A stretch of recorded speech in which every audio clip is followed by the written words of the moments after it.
The Indian council act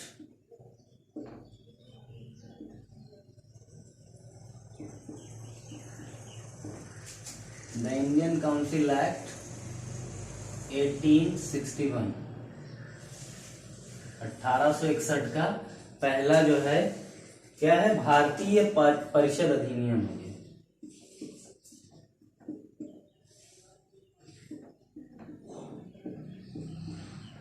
भारतीय परिषद अधिनियम,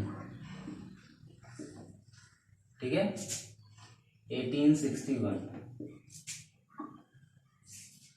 देखिए इसको कुछ इस तरीके से समझिए कि 1861 का जो एक्ट है उसके साथ सबसे बड़ी चीजें जो हैं, चेंजेस जो उसमें देखने को मिलेंगी हमको, उसको पहले हम समझते हैं कि 1861 में ऐसी क्या जरूरत पड़ी है जो चीजों को, जो पहले की तरह जो कानून बन रहे थे अब वैसे कानून नहीं बन रहे हैं। अब कानून कैसे बनेंगे, बेहतर कानून बनाए जाएंगे। कुछ मेन ऑब्जेक्टिव तो उनका यही होगा कि ब्रिटिशर्स ज्यादा से ज्यादा प्रॉफिट कमाएं, लेकिन उसमें भी एक चीज क्या होगी कि यहाँ के लोगों का भी, भारतीयों का भी उसमें थोड़ा थोड़ा हित हो जाएगा। उसको हम लोग समझ लेते हैं। तो इसको कुछ इस तरीके से समझिए आप। 16, फिर उसके बाद 73, 1600 में आते हैं, फिर उसके बाद ये आएगा 1773, और फिर उसके बाद क्या हो जाएगा हमारा, फिर आएगा 1858।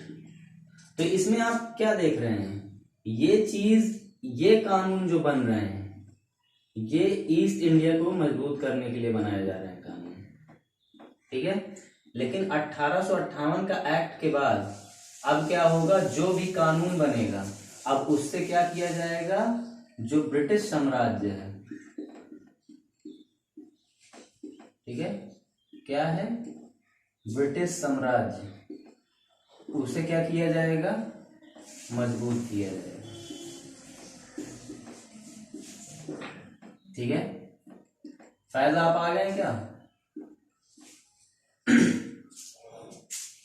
ठीक है, तो टाइम पे रहा करिए आप लोग, ठीक है।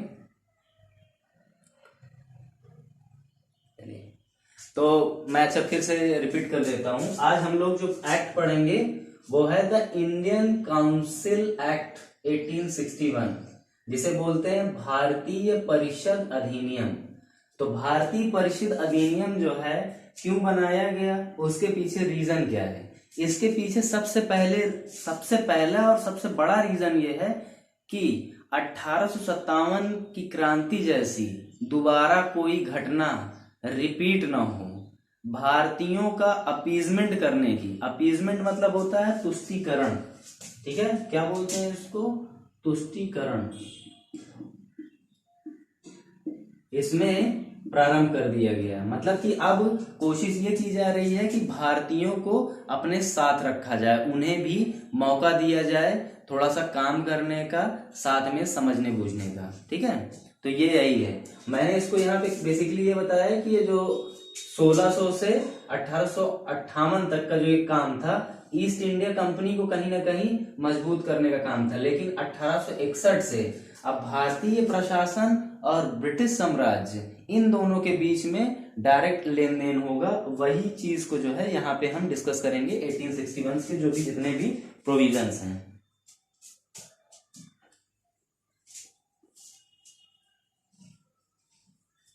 इस एक्ट को जो है कुछ इंपॉर्टेंट जो शब्द हैं उनके नाम से जाना जाता है, जिसको बोलते हैं जैसे सहयोग की नीति,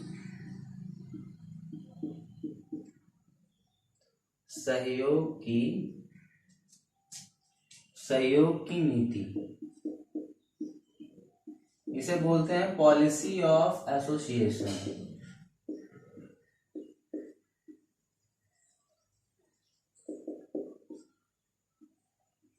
कल फैज आप जैसे कि आप क्वेश्चन पूछ रहे थे कि जो ये नोट्स हैं इसके अलावा भी आपको एक्स्ट्रा करना है कि नहीं करना है, ठीक है, आपने सवाल किया था ये। हाँ, तो इस सवाल का मैं जवाब कुछ इस तरीके से दूंगा कि आप ये समझिए कि दो जो सबसे इंपॉर्टेंट बुक्स हैं पॉलिटी में लक्ष्मीकांत का नाम सब लोगों ने सुना है, ठीक है। अब हमें लक्ष्मीकांत ही पढ़नी है, लेकिन जहां से मैं मैटर कर रहा हूं उसमें लक्ष्मीकांत प्लस एक और बुक, लगभग 3 बुक का जो है क्रक्स, और मेरा जो पर्सनल एक्सपीरियंस है वो अलग, ठीक है। तो उन सारी चीजों को जो है मैं एसोसिएट करके आपको इस तरीके से दूंगा कि देखिए, एक चीज याद रखिए, जैसे कि आपकी ये कोचिंग भी जब 1 साल 1.5 साल में जब भी ये कंप्लीट हो जाएगी, उसके बाद भी आपको लगातार पढ़ते रहना है। ऐसा नहीं है सिर्फ यही नोट्स नहीं पढ़ने हैं, आपको नई बुक्स भी आपको पढ़ते रहना है। कुछ बुक्स रहेंगी, मैं उनको रिकमेंड भी कर दूंगा, आप उनको देखते रहिएगा। वजह यह है कि ये चीजें रिपीट होंगी। जब आप एक किताब को जितनी बार पढ़ेंगे आपको उतना ही नया मैटर हर बार मिलेगा। किताब की सबसे खासियत यही होती है, अप्रोच के तौर पे आपको कुछ नया मिल जाएगा, फैक्ट के तौर पे कुछ आपको नया मिल जाएगा, कुछ नया आइडिया भी आपको मिल सकता है, ठीक है। तो ये ऐसा होता है, ऐसा नहीं है कि आपने एक नोट्स तैयार कर लिए और वो रामबाण हो गया, पनेसिया नहीं बनेगा वो। तो इस चीज को समझने की भी जरूरत है, ठीक है। बाकी ये नोट्स जो मैं बना रहा हूं, आप चाहे अनअकैडमी का नोट्स उठा लेना, चाहे आप ध्येय कोचिंग का मैं आपको नोट्स भेजूंगा, क्योंकि मैंने वहां पे जो है मैंने तैयारी भी की है, तो मैं इन कोचिंग्स के भी अगर आपको नोट्स दूंगा, आप मैच करना उनको, कभी आपको कंटेंट मिलेगा ही नहीं। ये सब कंटेंट तो पढ़ाते ही नहीं है वहां पे, जो है 17-18 दिन की क्लास होती है, 17-18 दिन की क्लास में खत्म। पॉलिटी अगर आप पकड़ सके ना पकड़ सके कोई मतलब नहीं है उनसे, ठीक है। तो इसको इस तरीके से इसको लेके चलेंगे, ठीक है। तो पेपर में इस तरीके से क्वेश्चन आ सकता है कि पॉलिसी ऑफ एसोसिएशन किस एक्ट के साथ जुड़ा हुआ है, तो वो किस एक्ट के साथ है, द इंडियन काउंसिल एक्ट 1861। इसको एक और चीज भी बोली जाती है जिसे बोला जाता है उदार निरंकुशतावाद। उदार निरंकुशतावाद, इसको बोलते हैं बेनेवोलेंट डेस्पोटिज्म। क्या बोलते हैं इसको, बेनेवोलेंट डेस्पोटिज्म। अब इस दोनों का हम लोग पहले मतलब समझेंगे। सहयोग की नीति से क्या मतलब है। अब अंग्रेजों ने यह समझा कि सबसे पहले अगर हम ब्रिटिशर्स को लाके अपने साथ अगर हम काम करवाते हैं, ब्रिटेन से लेके आते हैं, तो हमारा खर्चा बड़ा हो जाएगा। तो उन्होंने सबसे पहली चीज ये सोची कि हम अपना खर्चा कट करें, उसके लिए हम एक ऐसा आइडिया या एक ऐसी तकनीक लगाते हैं कि हमारा पैसा भी कम हो जाए, खर्चा भी कम हो जाए और हमें भारतीयों का सहयोग भी मिले। तो उन्होंने क्या किया कि भारत से ही जो कुछ पढ़े लिखे लोग थे उनको भारत में ही अपने साथ काम करने के लिए क्या किए, मिलाने लगे, न्योता देने लगे उन्हें। तो क्या हुआ कि अब उन्हें जो है ब्रिटेन से लोग भी नहीं लाने पड़ रहे थे महंगी वेतन पे या हाई सैलरी पर, और उन्हें काम करने के लिए लोग भी मिल जा रहे थे। इसीलिए जो है उस टाइम एक शब्द भी बहुत प्रचलित हुआ था, जिसकी वजह से भारतीयों को काले अंग्रेज बोले जाने की प्रथा प्रारंभ हुई थी। वजह कहीं ना कहीं ये थी कि लोगों के अंदर रोष था कि हम अंग्रेज जो है हमारा एक्सप्लॉयटेशन कर रहे हैं, हमारा फायदा उठा रहे हैं और ये लोग अंग्रेज के साथ ही काम कर रहे हैं। तो उनका कहना ये था कि इनकी शक्ल जो है सिर्फ खाली भारतीयों जैसी है, इनकी हरकत पूरी अंग्रेजों वाली है, इनका बिहेवियर भी अंग्रेजों वाला है। तो यही चीज हो गया।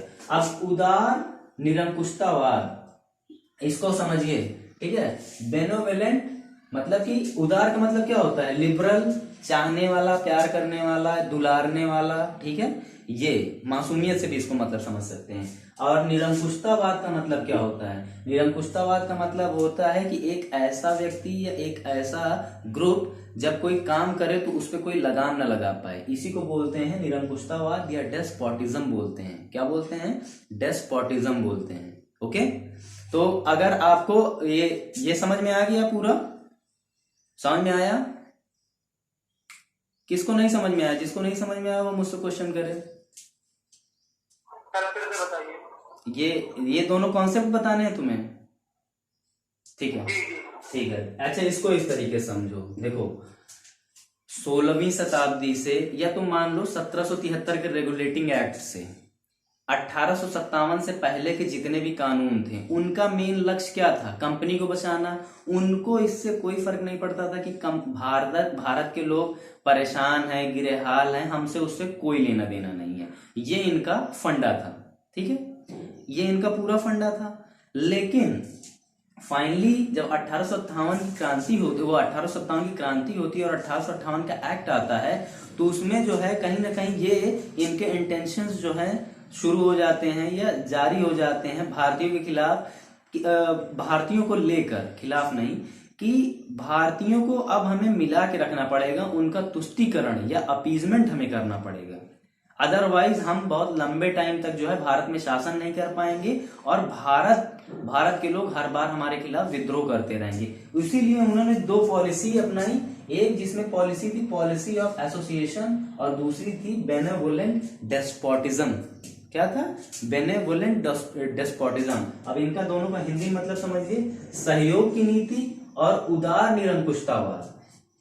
सहयोग की नीति का मतलब क्या है कि अब अगर हम कोई भी पॉलिसी इंप्लीमेंट कर रहे हैं, अगर हमें भारत के अंदर कोई कानून बनाना है तो सबसे पहले हम उसमें भारतीयों को शामिल करें, नाम मात्र का ही शामिल करेंगे। वो अभी इतनी अच्छी भी स्थिति नहीं हुई है कि मतलब कि ब्रिटिशर्स और इंडियंस फ्रेंड हो गए हैं, दोस्त हो गए हैं, बहुत साथ में गले में हाथ डाल के टहलने लगे, ऐसा कुछ नहीं था। बस ये परिस्थितियां थी जिन्होंने अंग्रेज को कहीं ना कहीं झुका दिया, किनके आगे? भारतीयों के आगे, कि अगर भारत में रहना है तो भारतीयों को अपने संग करना पड़ेगा।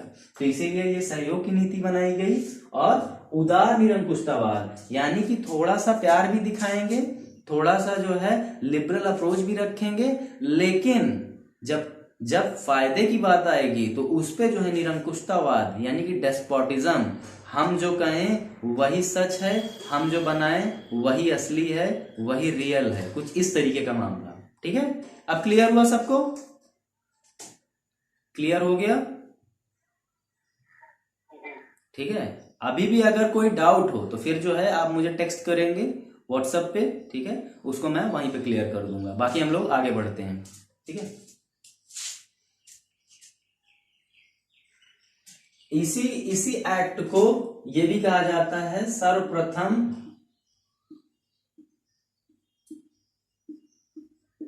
भारतीयों को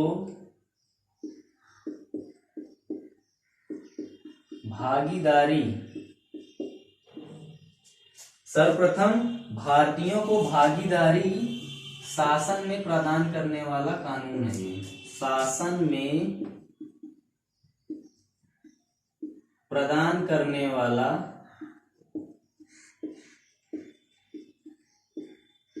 कानून है ये, ठीक है। क्या है? सर्वप्रथम भारतीयों को भागीदारी शासन में, सबसे इंपॉर्टेंट चीज क्या है? शासन में, एडमिनिस्ट्रेशन में जो है प्रदान करने में वाला ये क्या है? कानून है। इसको इस तरीके से समझिए कि अब जैसे कि जो मेंबर्स हैं, इससे पहले के जो भी मेंबर्स थे, जैसे कि बोर्ड ऑफ कंट्रोल था, कोर्ट ऑफ डायरेक्टर्स था, एग्जीक्यूटिव काउंसिल था, ठीक है, और उसके बाद भी जो है इंडियन काउंसिल भी बनता है। इसमें जो है भारतीयों को जो है कहीं ना कहीं पार्टिसिपेशन नहीं दिया जा रहा था। अब जो है भारतीयों को इसमें पार्टिसिपेशन दिया जाएगा और गैर सरकारी सदस्य के तौर पे उन्हें जाना जाएगा, यानी कि वो कंप्लीट मेंबर के तौर पे नहीं माने जाएंगे, उनको कंप्लीट मेंबर नहीं माना जाएगा, लेकिन थोड़ा उन्हें अब कहीं ना कहीं रियायत देने की बात हो रही है। तो इन तीनों चीज को जो है याद रखिएगा। ये तीनों जो फैक्ट हैं ये किससे जुड़े हुए? ये कॉन्सेप्ट भी है, फैक्ट भी है। भारतीय परिषद अधिनियम 1861 1861 से जुड़े हुए हैं, the Indian council act 1861। Clear हो गया? ये इसको क्लियर कर लिया? ठीक है, हम लोग आगे बढ़ते हैं अपना। सबसे पहला जो प्रोविजन जो शुरू होगा उसको हम लोग देखते हैं। इसको नोट कर लिया आप लोगों ने कि नहीं नोट किया? नोट कर लिया? ठीक।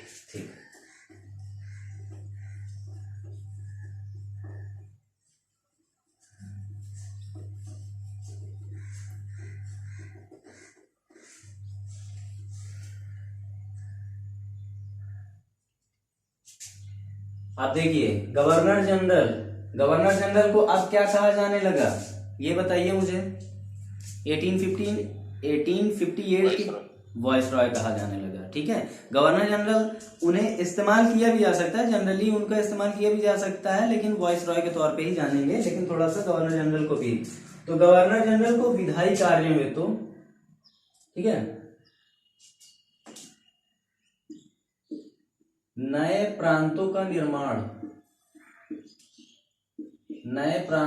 निर्माण की शक्ति प्राप्त हुई इसी एक्ट के तहत।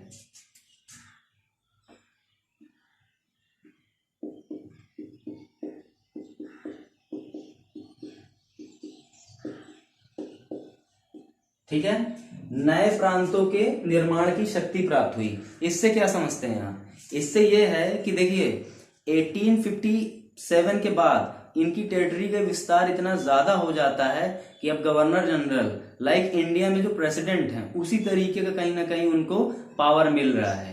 और इंडिया में जो असली संवैधानिक विकास है, कॉन्स्टिट्यूशनल डेवलपमेंट है, वो 1861 के एक्ट से शुरू होता है। ठीक है, इसको याद रखिएगा। तो गवर्नर जनरल को नए प्रांतों के निर्माण की शक्ति प्राप्त होती है, नए प्रांतों की यानी न्यू स्टेट्स बनाने की उसे पावर प्राप्त होती है। और प्रांत को जो है चलाने के लिए, ठीक है, प्रांत को चलाने के लिए क्या होता है इसमें? गवर्नर और लेफ्टिनेंट गवर्नर, गवर्नर व लेफ्टिनेंट गवर्नर भी क्या किए जाते हैं? नियुक्त किए जाते हैं।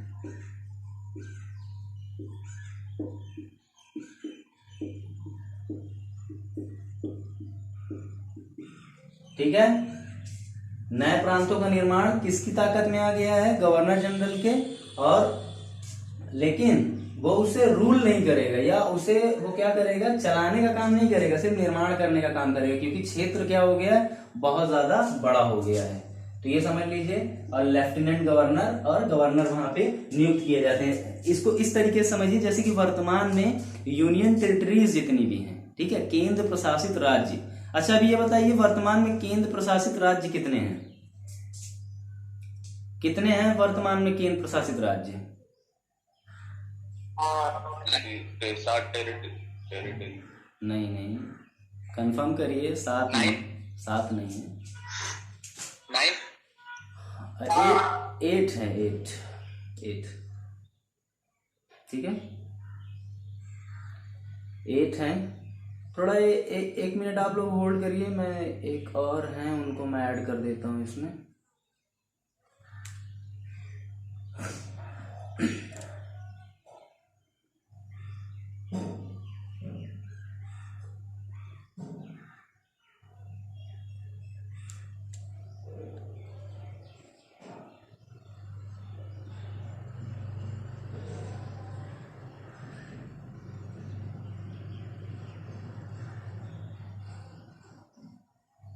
ठीक है,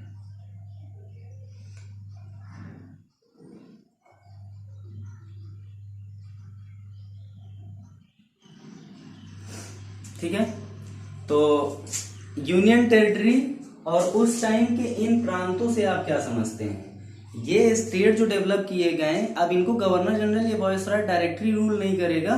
वो क्या करेगा? अपने एक आला अधिकारी, जो उच्च अधिकारी होंगे, जो हाई कमिश्नर टाइप के होंगे, उनको वहां पे क्या करेगा? वो नियुक्त कर देगा और उन्हें बोलेगा कि आप ये काम यहाँ पर करिए।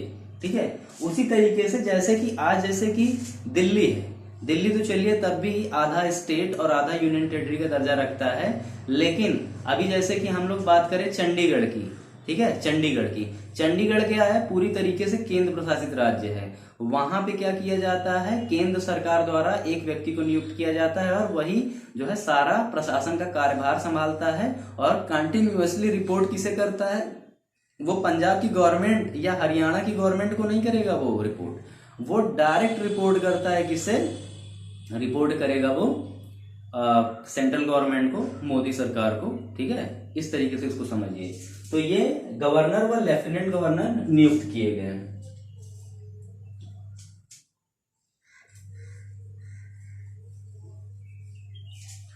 एग्जीक्यूटिव जो काउंसिल थी, केंद्रीय जो कार्यकारिणी सदस्य थे, उनकी संख्या कितनी थी पहले?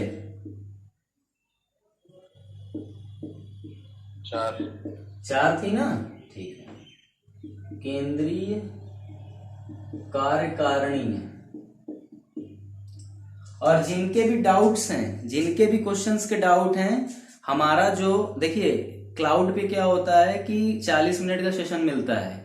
40 मिनट के सेशन के बाद वीडियो अपने आप ऑफ हो जाएगा। मैं लिंक जो है फिर से आपको शेयर करूंगा, और फिर हम 25 मिनट का क्लास फिर से रखेंगे, और फिर उसमें जो है लास्ट के जो 15 मिनट होंगे उसमें हम लोग जितनी भी क्वेरीज हैं, आपकी डाउट्स हैं, अपने पेजेस या कॉपी में लिख के पहले से रखिए, क्योंकि फिर उस टाइम आप लोग क्वेश्चन बनाना शुरू करते हैं तो वो बहुत अच्छा आइडिया नहीं है।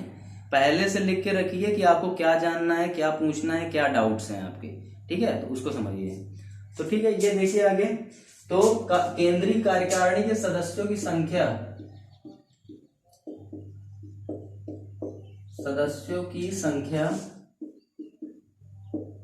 अब 4 से 5 कर दी गई है, 4 से 5 कर दी गई है, ठीक है, समझ में आ रहा है सबको। केंद्रीय कार्यकारिणी से क्या मतलब है? सेंट्रल जो एग्जीक्यूटिव है उसका मतलब यह है कि गवर्नर जनरल की मदद करने वाली जो एक तरीके की कमेटी है उससे लेना देना है, ये उसका मामला है, ठीक है। ये तो ये यहाँ पे क्या हो गई, 5 सदस्यों की संख्या हो गई। चौथे सदस्य की संख्या किस में बढ़ाई गई थी, बताइए, किस एक्ट में बढ़ाई गई थी? रिवीजन नहीं किया? हाँ हाँ, और परमानेंट कब किया गया ये बताइए। नहीं, कब किया गया परमानेंट? 1853, ठीक है, 1853 के चार्टर एक्ट में इसे परमानेंट किया गया है। थोड़ा अच्छे से रिस्पॉन्स करिए, वजह यह कि रिवीजन करना बहुत जरूरी है, बगैर रिवीजन के कुछ नहीं होने वाला है इसमें, ठीक है। चलिए आगे देखते हैं हम लोग। केंद्रीय जो सरकार है,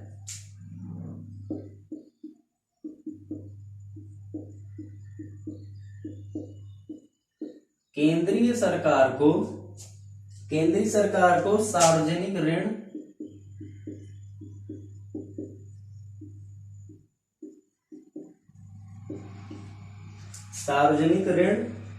वित्त,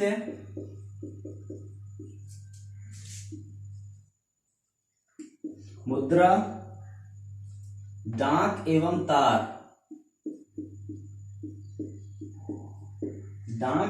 तार से संबंधित जितने भी मामले थे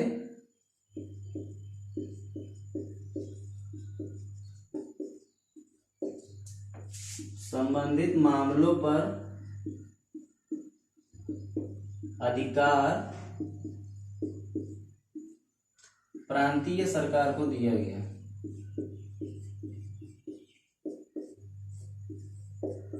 प्रांतीय सरकार को क्या किया गया? दिया गया।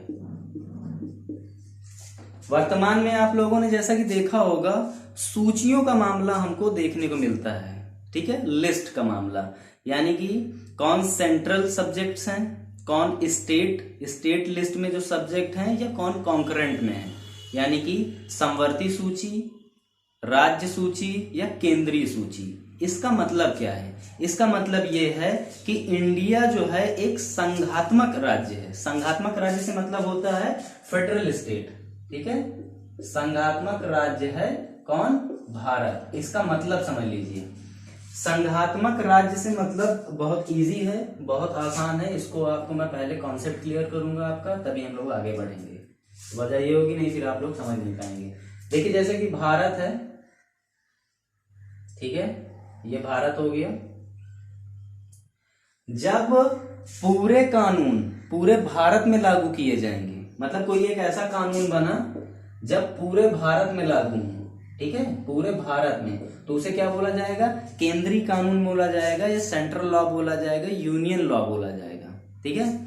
लेकिन जब एक कानून जो है पर्टिकुलर खाली उत्तर प्रदेश के लिए उत्तर प्रदेश की सरकार बना रही है, तो उसे बोला जाएगा राज्य सूची का कानून या राज्य का कानून, ठीक है। राज्य सूची से संबंधित विषय भी बोल सकते हैं। और एक ऐसा कानून, ठीक है, एक ऐसा विषय जिसपे केंद्र भी कानून बना सकती है और राज्य भी कानून बना सकती है। ठीक है, राज्य भी कानून बना सकती है। उसे क्या बोला जाएगा? उसे बोला जाएगा समवर्ती। ठीक है, समवर्ती, समवर्ती सूची, जिसे इंग्लिश में बोलते हैं कॉन्करेंट। ठीक है, ये कॉन्सेप्ट कहां से लिया गया था? ऑस्ट्रेलिया से लिया गया था, जिसको मैं आपको बाद में बताऊंगा जब हम लोग ये पढ़ेंगे कि भारत का संविधान जो है क्या विदेशों से उधार लिया गया संविधान है। ये मेंस में क्वेश्चन भी पूछा जा चुका है और इसी क्वेश्चन के बेसिस पे हम ये पूरा टॉपिक जो है आगे आने वाले वीक में जो है देखेंगे, क्योंकि अभी तो हमारा यही पहले कंप्लीट हो जाए। ठीक है, तो ये आई होप कि आपको समझ में आ गया हो। किसी को नहीं समझ में आया हो तो पूछे। देखिए, डाउट्स अगर नहीं हो रहे हैं आपको तो कहीं ना कहीं आपसे गलती हो रही है। ठीक है, डाउट्स होना एक अच्छे स्टूडेंट की सबसे खास चीज होती है।